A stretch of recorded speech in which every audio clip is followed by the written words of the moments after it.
What's up, guys? It's Frank. My foot's a little messed up. Like, the ball of my foot under my toe definitely is a little agitated. So, I kind of took it easy this week on the bike. Or not this, yeah, basically, I rode Monday, and that's when I jumped off a Jersey barrier I was trying to do a weird stall on. And, ever since then, this foot's been weird. And this ankle is never quite right, so. But I cleaned up and I got a haircut.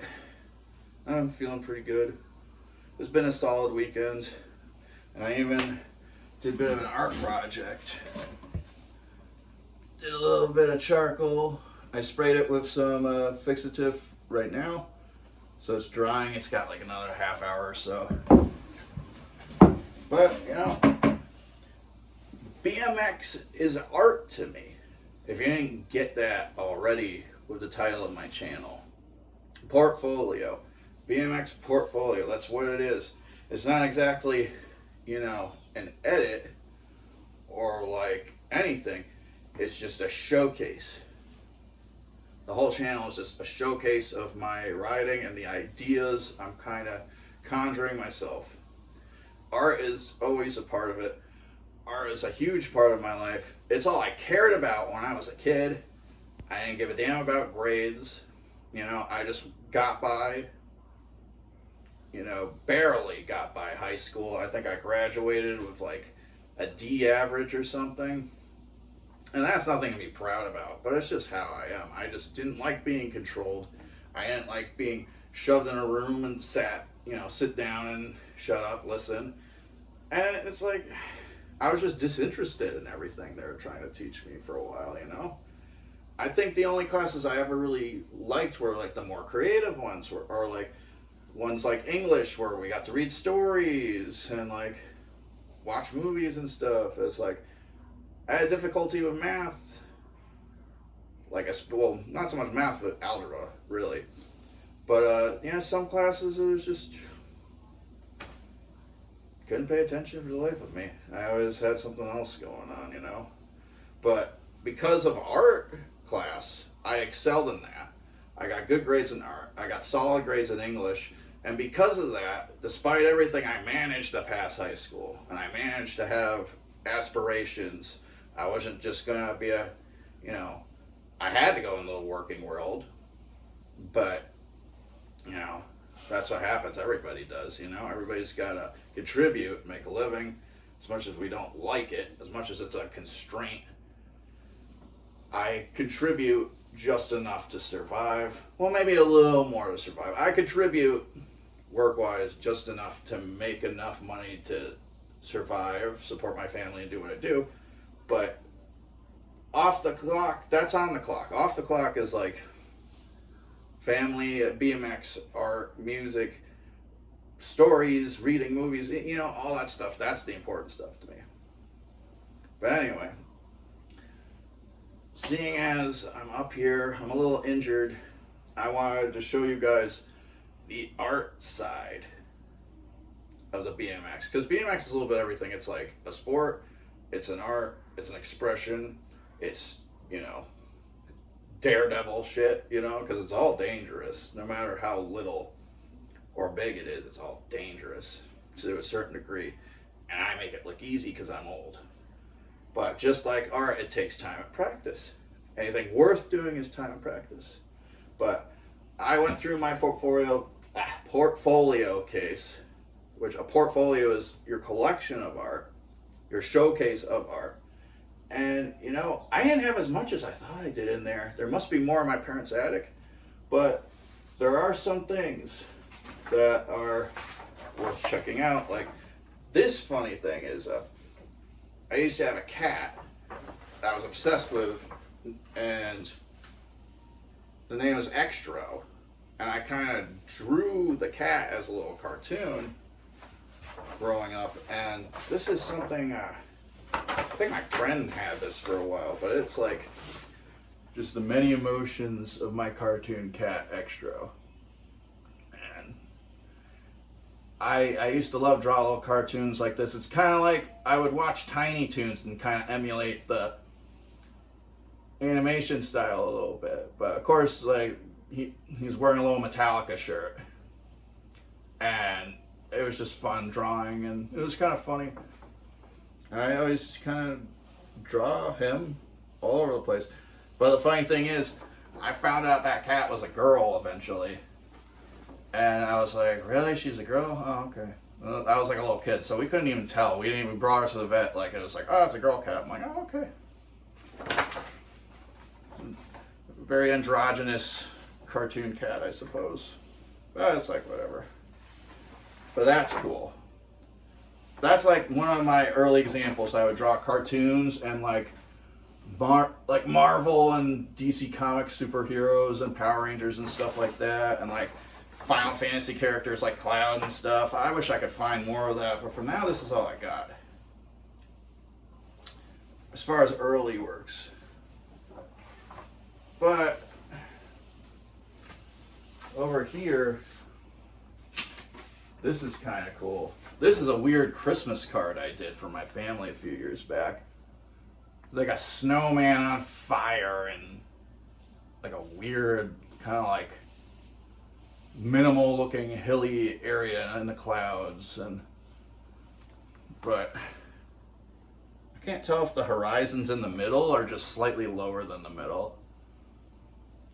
But I do like this one. It's like I don't know. Looks like some watercolor pencil and some Sharpie, really. This is a photocopy. It's like a color copy of it. But it's pretty cool. I usually do a Christmas card every year, so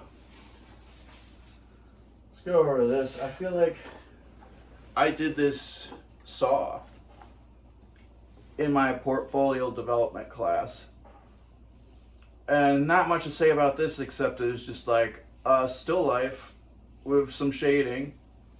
And one of the things you always got to remember when you're drawing from life is that there are no lines. There's just color and shade next to color. And if you do draw lines, you kind of have to like minimalize them. You know what I mean?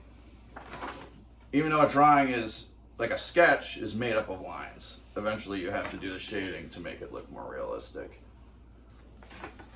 And here's a freaking weird one. This is in my design class.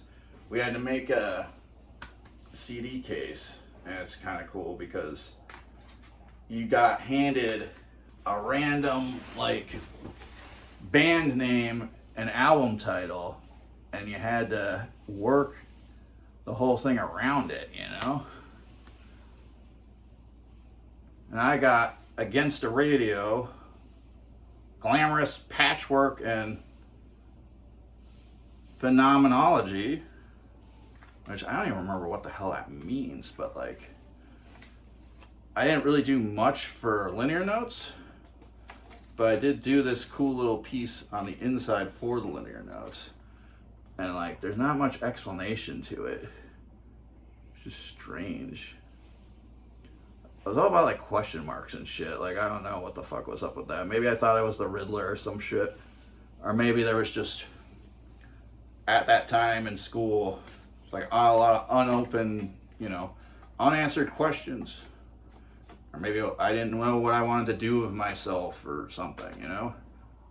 But it's pretty cool, and it's easy to take apart a CD case and make your own linear notes. So if you ever did like a band demo, or like a DVD or something, you get one of these crystal cases and you just take it apart and put the paper inside, you know what I mean? Like you just pop it open and take it apart carefully. And you could do that yourself, no problem. But that was designed. I'm going to show another still life. It's not the best still life, but kind of gets me thinking when I see this. This is just the still life I did of a kid in class. But yeah, he was kind of like, he was kind of like me. He was kind of like not the best student, kind of a troublemaker, kind of a space case. And after high school, he OD'd you know, unfortunately, he OD'd on drugs and passed away. And, you know, I remember, like, right before he died, he got super into, like, Grateful Dead and just, like, drug culture. And I saw him at Vibes. And I went to Vibes once. It was, like, that big hippie festival thing. And there was, like, a freaking furniture, like, thing. Like, it was, like, a furniture, like, boutique kind of, like, showcase area. And we all, like, walked in, and he started smoking in the freaking tent with all, like, the furniture, and they kicked us all out of it. It was pretty funny. And that's my last memory of the kid before he passed away. And we weren't particularly close, but he was a good friend of mine in school. And it's shitty that it has to go out that way sometimes, you know? But he burned bright and quick when he was out of there, you know what I mean? I'll show you guys a few more still lifes. I got this one. I really like tape in still lives. Like when we had to do a still life, I really like doing tape. So I'd stick tape all over things. Like right there is like, I had my Misfits beanie and a bunch of cards and some tape and a weird thing, and I just like threw it all together. And I thought that was pretty cool. But there's no particular like deeper meaning to it. It's just my hat on a weird jug. And here's another one I did. I really liked using complementary colors. And if you're familiar with the color wheel, certain colors you put next to each other and they pop. And one of them is blue and orange pop when you put them next to each other. Or green and red pop when you put them next to each other. I mean, think Christmas colors, you know? Or like purple and yellow pop when you put them next to each other, like, or black and yellow. I mean, black and yellow, or purple and yellow. Ugh, can't talk right now. But anyway, like, yeah, certain colors pop and you put them next to each other, and I was like hyper complimentary with my color choices in high school. But the funny thing is, it's like if you do all three of those complements, it just turns out kind of rainbow. And yeah, it's kind of funny. It is kind of funny, but it's still I think it's pretty cool and surreal looking. That's one of my favorite ones, that one right there. But anyway, I think I'm going to get into, I don't have any more school projects per se. Oh wait, yes I do. They're under here. But anyway, I'll show you some flyers I did. There's a whole story behind these flyers, but basically in a nutshell, a friend of mine, we were in marine biology, and there's this thing downtown. One of the towns has a thing called Eagle Fest, where these people come in with binoculars and sit on the docks and just look for eagles. And we were in marine biology class, and we chose the seagull, even though it's called a herring gull, but everybody fucking calls it a seagull. We chose that for our class project. And we were sitting there, and he just kind of like laughed and goes, "It'd be funny if there was a seagull fest instead of an eagle fest." And I literally sat there and I was like, "Oh, that'd be fucking funny as shit." I actually decided to do that, but it was kind of a pseudo festival. Like nothing actually happened. We just put up the flyers and showed up with kazoos and like fake pamphlets for it. And back in 2004, it was it was just some weird shit we did. We thought it was funny. I did it to because it was hysterical, kind of repress a few girls, that kind of shit, But I did it for a couple of years. I went back 2005, and it was this one's a little darker looking. I like this one. This is probably my favorite one. The other one is not even so much my own artwork. I just photocopied the seagull head and did little modifications to it, like added like the insect eye and the drool and stuff and the text around it. But this one I actually drew completely. It's all my artwork. And that was 2005. And then I did it again in 2007. And that's all my artwork too, but it's not as good as like the first two, but it's okay. It was kind of like rushed a little bit. And also I did a similar thing. I had no permission from the town whatsoever, but I did a mass sidewalk chalking where I brought a bunch of chalk and I had people draw all over the green parking lot. And that was kind of cool. And that was more like when I was in community college after high school. But I think I'm going to go into depth about this and the stories around it some other time. But yeah, it's pretty cool. Anyway, and also we have the flyers here. Or not the flyers, but the brochures. Once again, we had there's a bunch of stuff. We made up common facts, and we threw in some articles about seagull-related attacks. And basically, these things folded up like a paper airplane, and I just threw them at people when we were doing it, and it was just so funny. It is such a funny thing to do. But like I said, I'm going to go into bigger detail on this some other time. I wanted to get to everything else in this pile. Oh shit. Here's some original artwork for that second flyer. I like that one. What I did with this, I would just make a weird charcoal drawing, scan it into my computer, print it out, and then I'd paint it so those black lines were undisturbed, and all the rest of it I could like paint over, and it turned out really cool. Really weird looking. There's a funny story behind that eye. I was doing a still life of a girl from class, and basically I did that same eye, just like the white circle with the black dot, because I couldn't like get the detail of the eye, and everybody laughed and saw it was like the creepiest thing to draw an eye like that. So I applied that same creepy eye to this seagull thing, and I put it in that. That was a long time ago. And here's the design I did for the Seagull Fest thing. It's like a weird bunch of birds around the star that kind of go out in a spiral, or concentric circles, really, I guess. What else do we got going on here?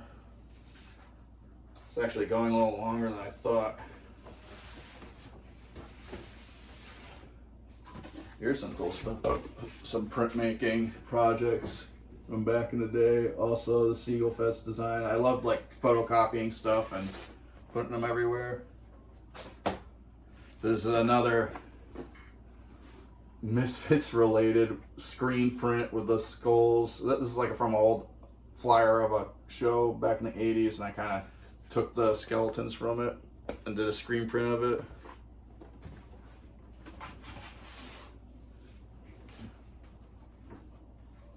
And let's see. Here's another one. I framed this one because I love this one so much. This is a typography project we did in the same design class I did that CD case. And mine, I picked my theme for, the project to be darkness. And there's so many weird little details in it, like spiders made up of letters, and like weird mazes and chains and just like buildings and cemeteries. I was very, I was just about making the letters look like stuff.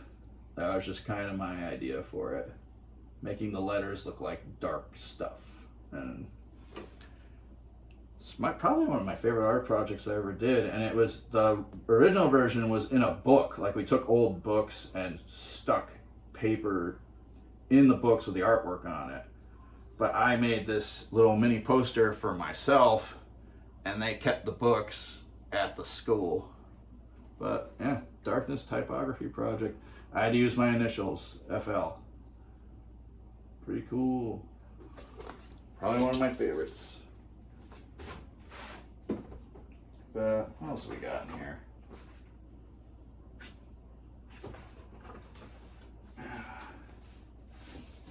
Here's something. I don't talk about this much, but after high school, I was in like kind of like, it was like a hardcore punk metal crossover band thing, and we were called the Clefs. And I used to make these masks for the shows we played. We'd hand them out to people to wear the masks, and like it's basically it's a politician's face, kind of like Xeroxed and like negatived, and it's like the eyes are cut out. And I thought it was kind of cool. It looked kind of weird. I like it. I was a fan of the artwork I did, but it was a short-lived time. I didn't do the band for long. I was in it for like 2 years. I wrote some weird lyrics for it. I was the singer, but that lifestyle didn't really work out for me very well, that's for sure. I was having a lot of mental trouble back then. I did some illustrations for a zine I did for it too. Kind of weird little guys.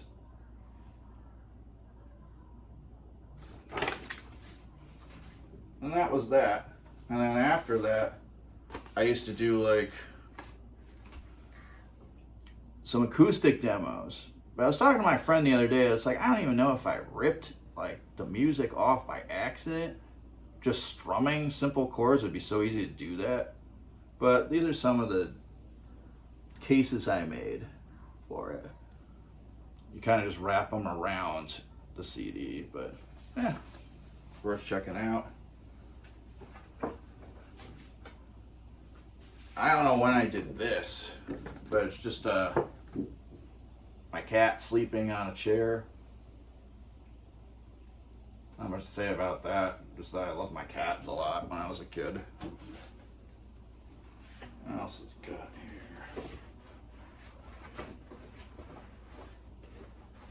here?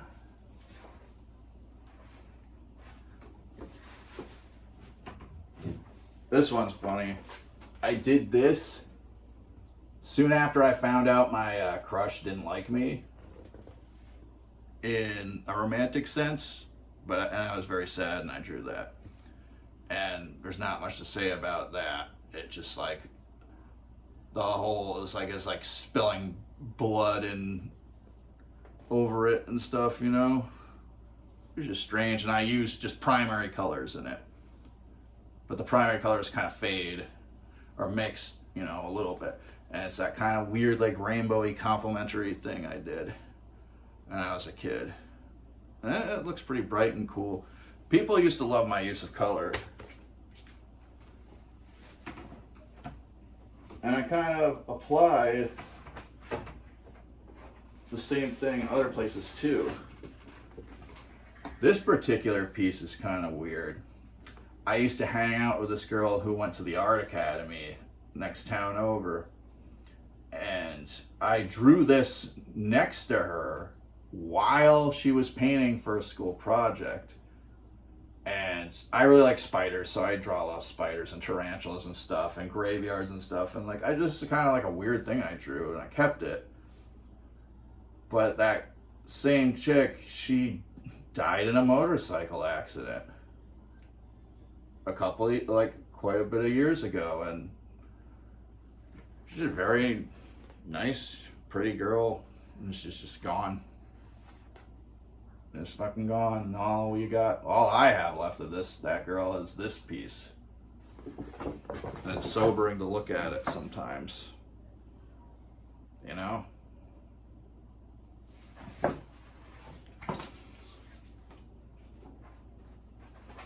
I think the last ones I'm going to show you that aren't like somewhere in my parents' freaking house is this little series of paintings I did in the 210s. Now, this is when I started. I was basically diagnosed as schizoaffective around this time, and I started on medication, and I was still doing like acoustic music and stuff.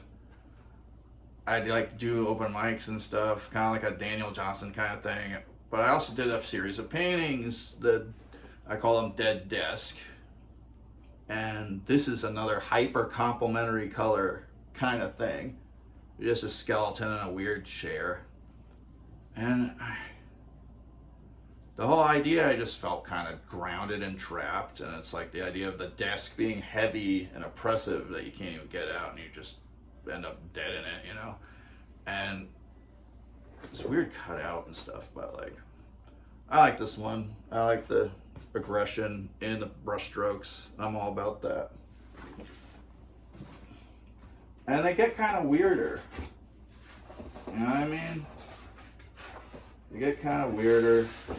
There's this one. There's always like a spider. This one's very complimentary, like red, green, blue kind of thing. I like this one quite a bit. It's pretty weird.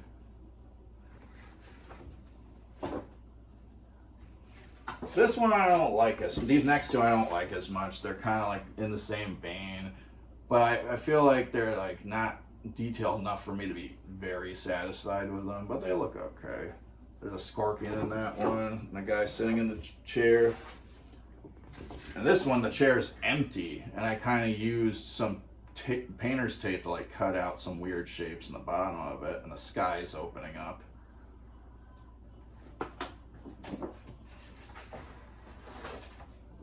This one's probably my favorite of the skeleton in the desk. He's on top of the tarantula, riding in the desk. Like a tarantula is often symbolic of a nightmare, and I always like that about spiders. That in there's a book called 10,000 Dreams. Spiders and webs are symbolic of dreams, and tarantulas are symbolic of nightmares, supposedly. What else we got going on here? Here's another one where the spider's kind of going crazy, and like there's some ramps in the background, and I just kind of like very stream of consciousness kind of weirdness, you know. And this last one,